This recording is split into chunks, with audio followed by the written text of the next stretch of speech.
Depuis le 15 octobre dernier, Chris se battait pour maintenir sa place au sein du château de Dammaril-Ellis dans la nouvelle saison de la Star Academy. Et le jeune homme de 28 ans a fait un joli parcours qui lui a permis de se hisser jusqu'à une demi-finale, sans jamais être nominé. Malheureusement, tout comme Tiana, il a été éliminé lors du prime diffusé le 19 novembre 2022.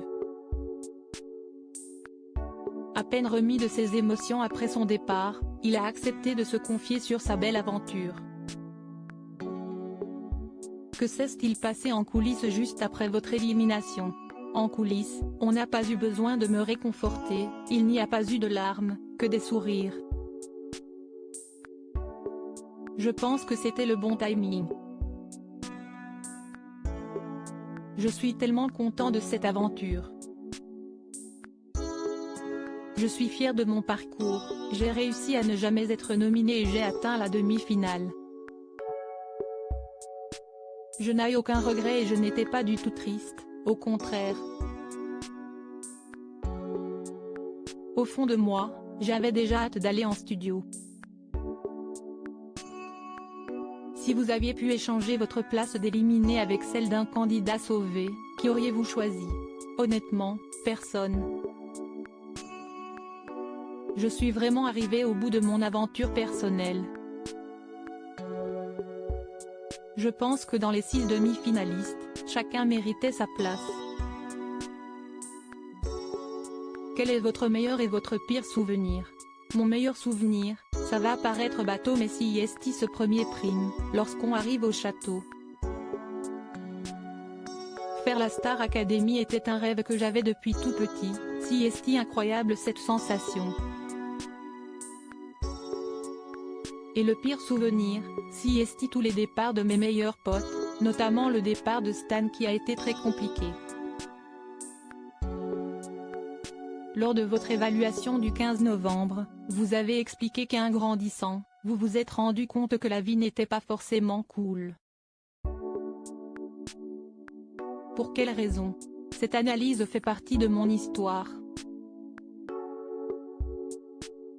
J'ai toujours été un môme qui voulait faire rire, CIST toujours le cas mais j'avais perdu un peu le sourire à cause de désillusions au niveau de la musique, de rencontres humaines pas cool.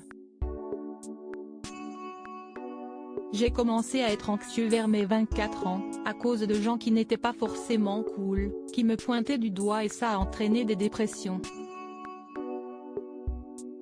J'ai fait 3-4 dépressions à cause de la musique, de relations amoureuses, c'était vraiment pas facile du tout. Ça va mieux, l'anxiété est encore là mais ma famille m'aide.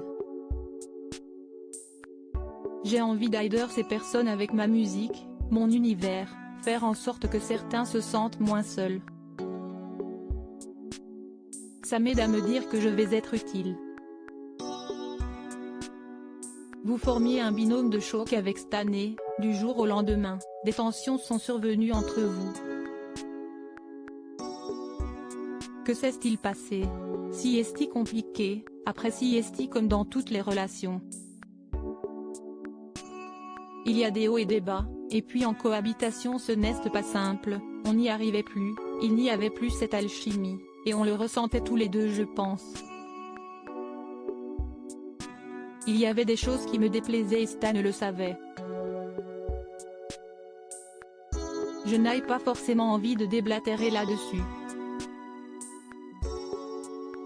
En tout cas, aujourd'hui ça va mieux et CIST le principal.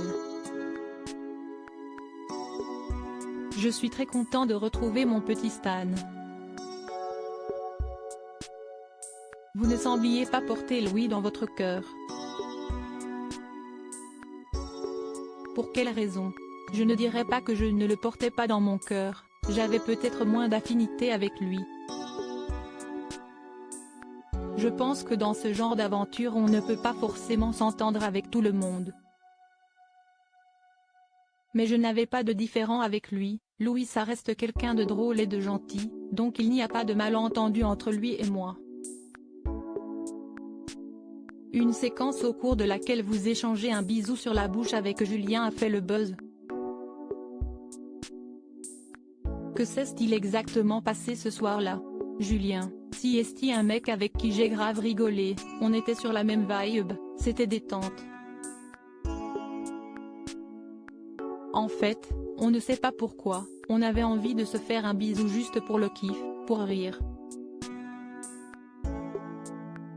Et franchement, il n'y a rien du tout. Ça m'a fait sourire de voir que ça faisait parler mais il n'y a rien, Julien est un très bon pote. À leur sortie, beaucoup de candidats ont dit être en couple et que c'est pour cette raison qu'il n'y a pas eu d'histoire d'amour. Est-ce votre cas? Je suis fortement célibataire. Mais oui, il y a beaucoup de personnes en couple. Pour ma part, je ne m'étais pas mis de barrière en cas de belle rencontre ou de coup de cœur. Mais j'étais tellement focus sur la musique, je me suis tellement battue pour en arriver là, que je ne ressentais pas du tout le besoin d'être avec quelqu'un. En tout cas, dans notre promotion, c'était vraiment très amical, une grande famille. On n'a pas donné ce que les gens attendaient, rire.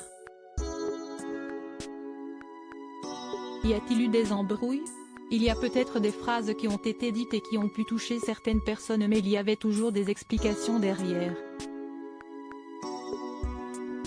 Il n'y a jamais eu d'embrouille. Après, peut-être que j'ai loupé des trucs mais je ne crois pas. Léa fait beaucoup parler d'elle depuis le début de l'aventure pour son tempérament de feu. Certains la désignent même comme une peste. Qu'en pensez-vous? Léa ce n'est pas une fille méchante, elle est très gentille, elle est super drôle, j'ai tellement rigolé avec elle c'est incroyable. Toutes les images ne sont pas montrées, peut-être que des choses ont été sorties de leur contexte mais Léa n'est pas une fille méchante, elle a son caractère, il faut l'accepter comme elle est. Avec quel professeur avez-vous eu le plus de mal? Au tout début, très sincèrement, je craignais un peu Yanis Marshall, le professeur de danse, note de la rédaction. Je me suis dit qu'il avait un gros caractère et je me demandais si j'allais être en accord avec sa manière de fonctionner. Au final je m'entends super bien avec lui, il m'a même invité à son anniversaire. Quel est celui avec qui vous vous êtes le mieux entendu? Si je dois choisir c'est Laure Ballon, la professeure d'expression scénique, note de la rédaction. Un énorme coup de cœur dès le premier prime. Quand elle me parlait, elle était toujours bienveillante. J'avais l'impression que c'était ma mère dans cette aventure. Elle était là pour moi, elle est adorable et elle m'a beaucoup apporté, notamment sur le fait de profiter de l'instant présent et de lâcher prise. Vous avez souvent été déçu des remarques de Michael Goldman au sujet de vos prestations.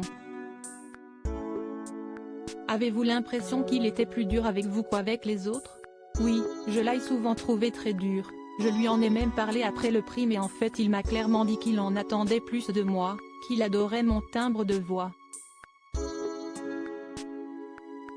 Donc je comprends qu'il me pousse plus, surtout dans une aventure comme ça. C'était dur à encaisser mais toujours dit avec bienveillance. Toute production interdite sans la mention de Pure People. Comme